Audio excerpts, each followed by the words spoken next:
Son las 18:30 horas del 18 de agosto de 1971. Llueve en la Ciudad de México y en la penitenciaría de Santa Marta Acatitla, entonces la prisión de máxima seguridad del país. Hay aproximadamente 700 internos que deambulan y miran una película bajo vigilancia de los custodios. Entre ellos hay un estadounidense y un venezolano que esta tarde romperán el tedio de la prisión al protagonizar el más espectacular escape que ha ocurrido en una prisión mexicana. Más aún que la sorprendente fuga de Joaquín El Chapo Guzmán por un túnel de casi 1,5 kilómetros que lo sacó de la cárcel de máxima seguridad del Altiplano, en el Estado de México, el 11 de julio de 2015. Los protagonistas de la fuga del siglo, como la llamó la prensa de todo el mundo, son el estadounidense Joel David Kaplan y el venezolano Carlos Contreras, compañeros de celda. Esa tarde de agosto Kaplan escaparon de sus condenas por homicidio y tráfico de armas el primero y por narcotráfico el segundo, a bordo de un helicóptero el modelo 47 color azul, que aterrizó en pleno patio del tercer sector de la penitenciaría de Santa Marta. Después ocurrirán otras fugas de las prisiones mexicanas, pero ninguna tan atrevida como esta, que incluyó en el plan a un contrabandista y excombatiente de la Segunda Guerra Mundial, y a un piloto de combate de Vietnam. Fue el primer escape de una prisión en helicóptero y tanta fama alcanzó que 4 años después, en 1975, Hollywood llevó a las pantallas la historia con Charles Bronson como protagonista de la cinta Breakout, dirigida por Tom Cruise. En la interpreta al piloto Nick Colton, que logra el rescate del estadounidense preso en México. Pero la más exhaustiva investigación sobre aquel escape que dejó en ridículo a las autoridades mexicanas la llevaron a cabo el escritor Elliot Asinoff, el periodista Warren Hinckley y William Turner, ex agente del FBI, en el libro Kaplan. Fuga en 10 segundos, publicado en 1973 en español por la editorial Laser Press. El extraño cuerpo de delito. En noviembre de 1961, la policía mexicana reportó el hallazgo en Puebla de un cadáver que identificó después con muchas dudas de por medio como Luis Melchor Vidal, Jr. Aparentemente era un hombre de negocios, hijo a su vez de un empresario español muy vinculado con los regímenes políticos de Fulgencio Batista en Cuba y Rafael Leónidas Trujillo en República Dominicana. En realidad, se trataba de un mafioso, un traficante de armas y droga, vinculado con grupos anticastristas en Estados Unidos. Al menos eso le dijo a la revista Rampant, de Estados Unidos, su supuesto socio Joel David Kaplan. A Kaplan lo acusaron del asesinato de Vidal y lo condenaron a 28 años de prisión en México, luego de su extradición de España, a donde había huido tras el hallazgo del supuesto cadáver. Kaplan alegó su inocencia durante todo el juicio, en un proceso realmente plagado de irregularidades y rarezas.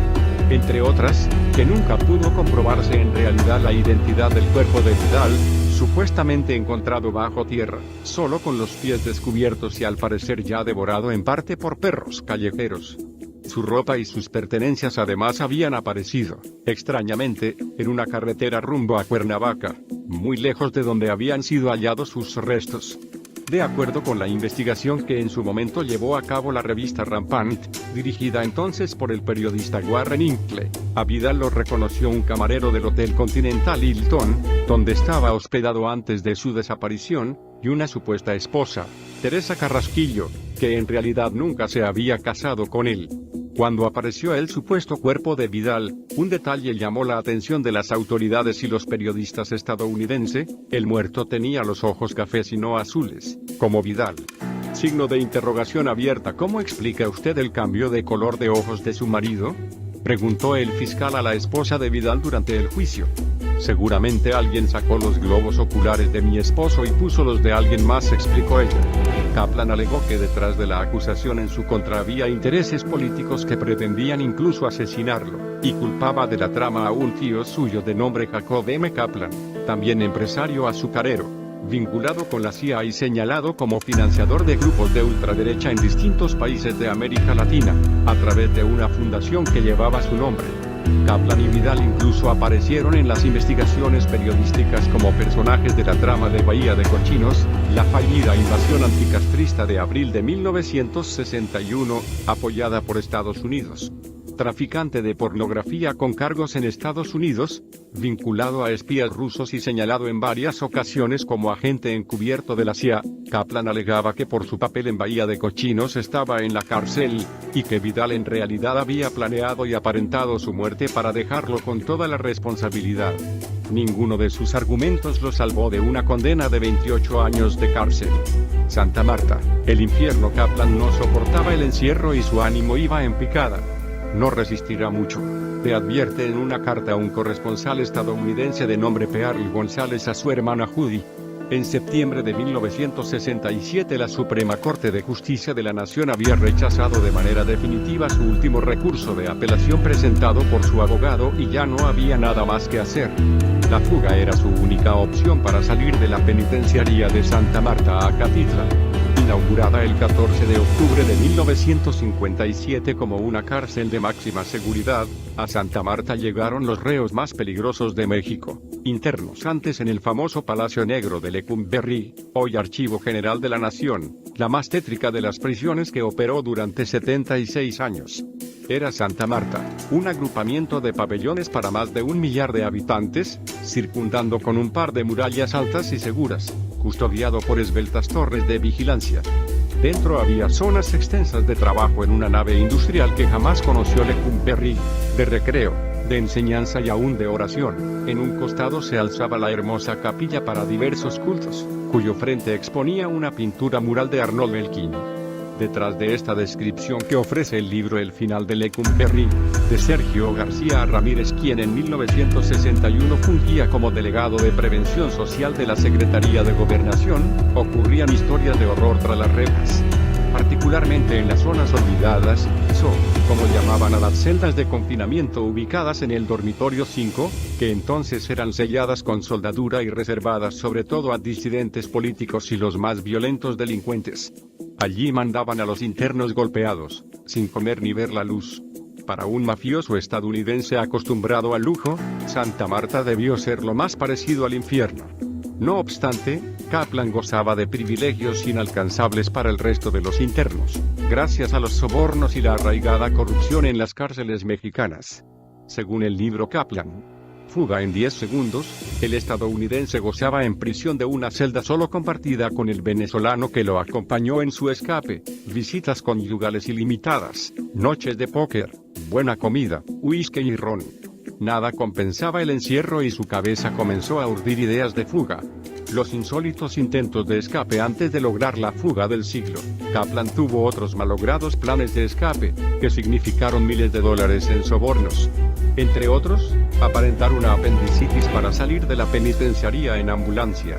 En esa ocasión, el conductor de la ambulancia de la cárcel, con quien había convenido un pago de 75.000 pesos para sacarlo, se fue de farra con el adelanto del dinero que había recibido de Kaplan. Llegó borracho al trabajo y lo despidieron antes de concretar la fuga.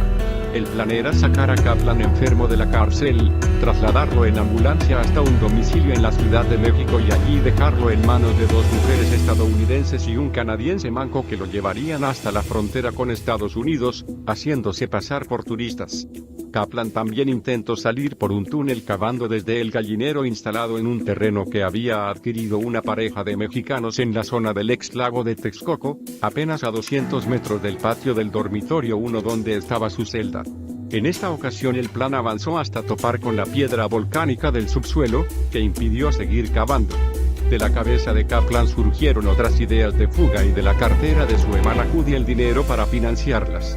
Pensó en la posibilidad de incendiar la penitenciaría, hacerse pasar por muerto con la complicidad de los custodios comprados con el dinero de su familia y salir escondido entre la ropa sucia de la lavandería, como lo hizo el Chapo Guzmán en 2001, para escapar de la prisión de máxima seguridad de Puente Grande, en Jalisco. También urdió una fuga en un compartimento oculto colocado en la defensa de un camión y el traslado por razones de salud a una cárcel de la ciudad de Cuernavaca, donde tendrá más posibilidades de escapar. Ninguno de sus planes prosperó. Su hermana Judy, advertida del mal ánimo de su hermano, apoyó su última carta fuerte, huir por aire. Los hermanos Kaplan contrataron a una especie de mercenario de la época de nombre Víctor Stauter, quien había combatido en la Segunda Guerra Mundial y vivía del contrabando de mercancías transportadas en su propio avión. De acuerdo con el periodista Humberto Padgett, que tuvo acceso a los informes del caso, Stalter lanzó el anzuelo del soborno en las altas aguas de la política mexicana. Nadie quiso colaborar.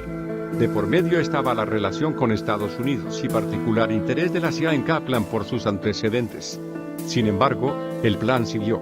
El cronista mexicano Armando Jiménez, en su libro Lugares de Gozo y Retozo, afirma que en los meses previos a la fuga del siglo, Kaplan recibió constantes visitas que recogían detalles de las instalaciones y la operación de la penitenciaría de Santa Marta. Stalter, por su parte, contactó a Ardey Orbilli, un texano a quien llamaban Cotton, que entonces volaba una avioneta fumigadora. Él a su vez contrató a Roger Ersner, un piloto de combate en Vietnam, de 29 años, que asumiría el control del helicóptero para la huida. También involucraron a un agente de bienes raíces, familiar Stalter, quien se hizo pasar por criminólogo para acceder a la cárcel y conocerla por dentro, guiado por el propio director. La huida maestra la tarde del 18 de agosto de 1971, el plan estaba listo. El compañero de celda de Kaplan, el venezolano Carlos Contreras Castro, se encargó de desconectar la alarma de la torre de vigilancia.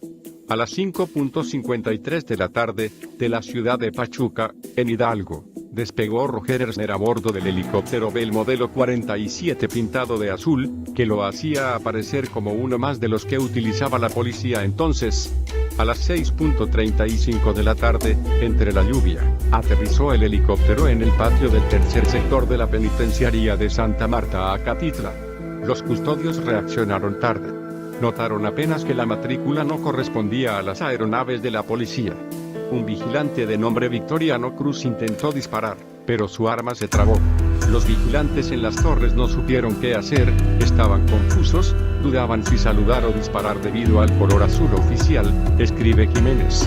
En 10 segundos Kaplan y Contreras salieron de debajo de un techo del dormitorio 1, atravesaron la cancha de fútbol y saltaron hacia el helicóptero, que de inmediato despegó con rumbo a un llano de la misma ciudad de Pachuca de donde había partido menos de una hora antes. Allí esperaban 2 avionetas. Una la abordó Contreras con rumbo a Sudamérica, y en la otra subió Kaplan con ruta hacia Brownsville, Texas. Nada más se supo de él.